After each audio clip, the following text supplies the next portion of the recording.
The men gazed at him with scorn and contempt as Subaru appraised them. They appeared to be in their mid-20s. Their clothes were filthy, and it was as though their inner evil had manifested on their faces. They weren't subhuman, but they couldn't be called decent humans either. Damn, a compulsory event. Facing the grinning men, Subaru wiped his face and stood up in a panic.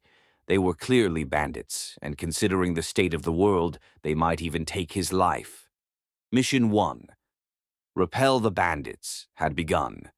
The clear condition was eliminating them, and the failure condition was probably his death. Subaru smacked his cheeks and ignored the chill running up his spine. He had to get serious. Hesitation could cost him his life. He at least had confidence in his decisiveness. Furthermore, this is another world.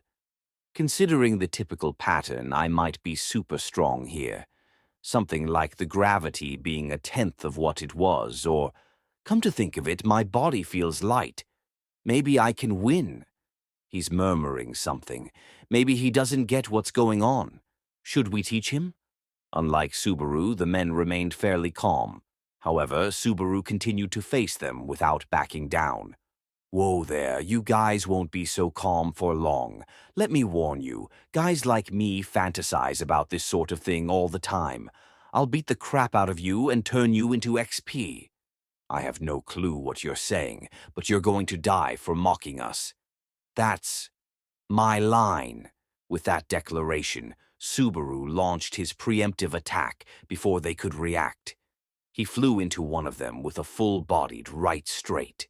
He landed a direct hit on the leader's face with such force that his front tooth cut Subaru's hand. He'd hit someone for the first time, and it was much more painful than expected. This was all he'd tried in his simulations, but it was his first time actually doing it. The man he hit fell to the ground and stopped moving. Driven by emotion, Subaru immediately lunged at another man who was still in shock. Eat this. A high kick forged by afterbath stretches. Gah!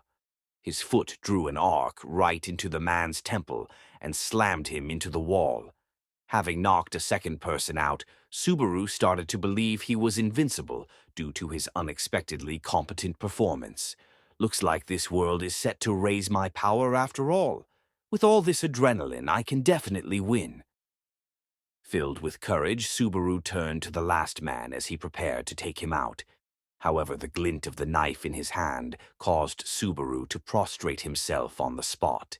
I'm sorry, it was all my fault. Please forgive me. Spare. He surrendered on his knees, the greatest and lowest representation of Japanese spirit. His earlier excitement had completely disappeared. Subaru felt his blood run cold as he tried his very best to beg for mercy, with his head on the ground. After all, he had no chance against a blade. If he were cut, he'd be finished. Skill didn't matter when it came to a knife-wielding opponent. He then realized the two who were supposed to be down were also getting back up. They nursed their bleeding noses and shook their heads dizzily, but otherwise seemed fine. Huh? How come my peerless attacks failed? Where's the power I'm supposed to have? What sort of crap are you spouting? How dare you do that to us? They stomped his head into the ground, causing his forehead to bleed as it scraped against the road. Subaru desperately curled up as they continued to pile on, blow after blow. This is bad. It hurts like hell. I might actually die, for real. They showed no mercy whatsoever, and unlike his old world, there was no guarantee they'd spare his life. There was a strong possibility that he'd be tortured to death like this. Perhaps he should have fought, prepared to die an honorable death. But that was no longer a possibility considering his injuries. Even so, he couldn't just die like that. Don't move, fool. Oh, wow. Hurts, hurts, hurts. The moment he tried to get up, they crushed his hands underfoot, and he could only scream in agony. The man turned red with rage and sent spit flying as he yelled. He then held the knife in an underhand grip. We'll kill you and take everything you have. That's what you get for messing with us. If it's valuables you're after, it's useless. You see, I'm completely broke. Your strange clothes and shoes will do then. We'll turn you into giant rat feed. Ah, there's rats in this world, too. Sounds like a bottom-tier monster. His mind started drifting in an attempt to escape reality as he looked at the knife which could tear into him at any moment. He wasn't seeing any lights, nor did the world slow down. His life would simply end just like that. Hey, move, move, move. You're in my way. An exasperated voice rang out as someone ran into the alley. The startled men looked up at the intruder, and Subaru attempted to do so as well, though he couldn't move. A beautiful girl crossed his field of view. Her frame was small, and she possessed shoulder-length blonde hair which fluttered in the wind. Her eyes suggested a strong will, and her fang-like canine protruded mischievously. She looked rather cheeky, but it could be said that she was cute, considering her age. The shabbily dressed girl had just come across the scene of a genuine mugging. The seemingly deliberate timing caused hope to well up within Subaru. This was it, the development he was waiting for. Following the typical pattern, this kind girl would gallantly save Subaru, who was on the verge of death. And then, man, this is crazy. But I'm busy, gotta get out of here. Live strong. Eh? What? Seriously? However, that fleeting hope was crushed.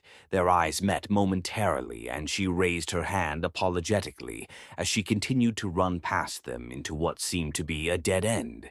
She then proceeded to leap off a leaning board and rapidly disappeared up the wall.